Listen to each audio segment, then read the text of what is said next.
네, 안녕하십니까. 박종희 변호사입니다.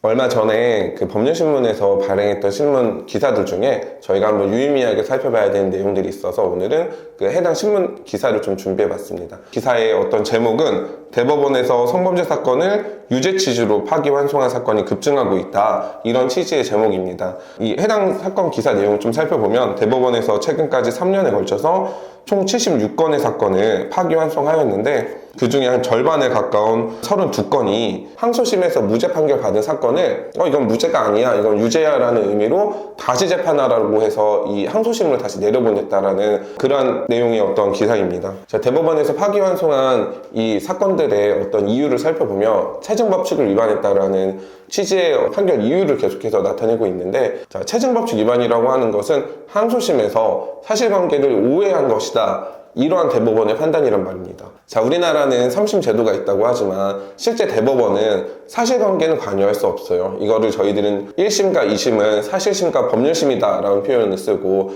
대법원은 법률심에 불과하다라는 표현을 사용하는데, 그렇기 때문에 대법원에서는 사실관계를 개입하지 말고 사실관계는 항소심에서까지 특정해진 상태에서 법적인 판단에 문제가 있느냐만 판단해야 되는데, 그럼에도 불구하고 대법원이 최근에 이렇게 절반에 가까운 사건들에 있어서 체증법칙 위반이라는 표현을 사용하면서 실제는 사실관계를 판단하는 것이 아니냐, 이러한 어떤 학회에서의 비판이 많습니다. 실제 해당 사건 기사에 어떤 인터뷰를 하셨던 전문가들의 어떤 내용을 좀 살펴보면 한 부장판사님께서는 대법원 판결에 대해 지적하는 것이 조심스럽기는 하지만 지금처럼 대법원의 사실심 관여 문제가 지속적으로 제기되면 하급심 판사들도 불만이 커질 수밖에 없다, 이런 우려를 밝히셨고, 로스쿨의 한 교수님께서도 최근에는 성범죄 사건에서 무죄 판결을 받기는 글렀다는 말까지 나온다.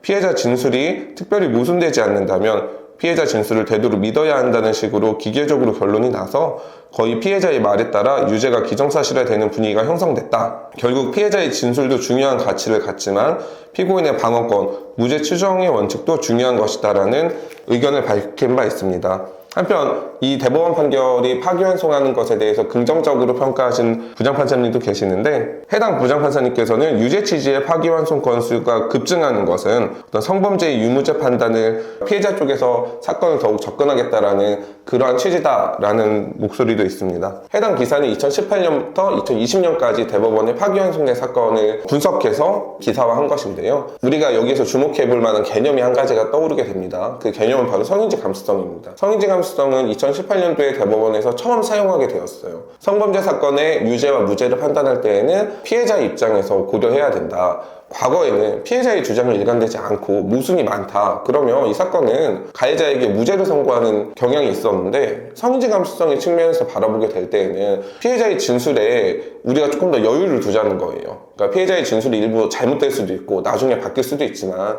이 성범죄 피해자 입장에서 모든 사건을 제대로 기억해서 수사 과정에서 또 재판 과정에서 진술하는 것이 어려울 수 있지 않겠냐, 이런 측면에서 접근하는 것이다 보니 성범죄 피해자를 보호하는 측면은 분명히 중요한 의미가 있긴 하지만, 성범죄 가해자를 몰린 입장에서 억울하면 아무리 호소한다고 한데 보통 증인신문 과정에서 피해자의 어떤 진술의 신빙성을 계속 탄핵하게 되는데, 이때 피해자 진술이 계속 뒤바뀐다고 하더라도 성인지 감수성을 강조하게 되면 바뀔 수 있어, 충분히. 이렇게 되다 보면 가해자, 즉 피고인 입장에서는 어떠한 무기를 사용하더라도 유죄 판결을 받을 수밖에 없는 것입니다. 그리고 많이들 알고 계시겠지만 내가 그 잘못을 인정하고 합의해야지만 가장 최선의 결과를 얻을 수 있는 사건들에서 내가 억울하다, 나는 그런 짓을 한 적이 없다, 이렇게 주장하고 있는 경우에는 당연히 자백하고 합의한 사건에 비교해서 훨씬 더 중한 처벌을 받을 수밖에 없다 보니, 가해자 입장에서 또 가해자를 변호하는 저희 입장에서도 사건이 어떤 우리가 앞으로 어떻게 대응해야 될지, 어떻게 재판을 준비해 나갈지를 계획을 세우는데 굉장히 큰 차질이 있게 됩니다. 자, 성인지 감수성과 관련된 영상에 대해서는 제가 지난 영상에서도 좀 자세하게 설명드린 해당 영상을 참고하시면 될 것 같고요. 저희들도 성인지 감수성과 관련해서 받은 판결들, 또 저희가 계속해서 경찰 조사를 준비하고 있는 사건들이 있어서 향후 영상에서는 저희가 실제 어떤 방식으로 이 성범죄 사건에 대응해 나가고 있고 실제 무혐의 처분, 무죄 판결을 이끌어냈는지를 좀 설명드리도록 하겠습니다.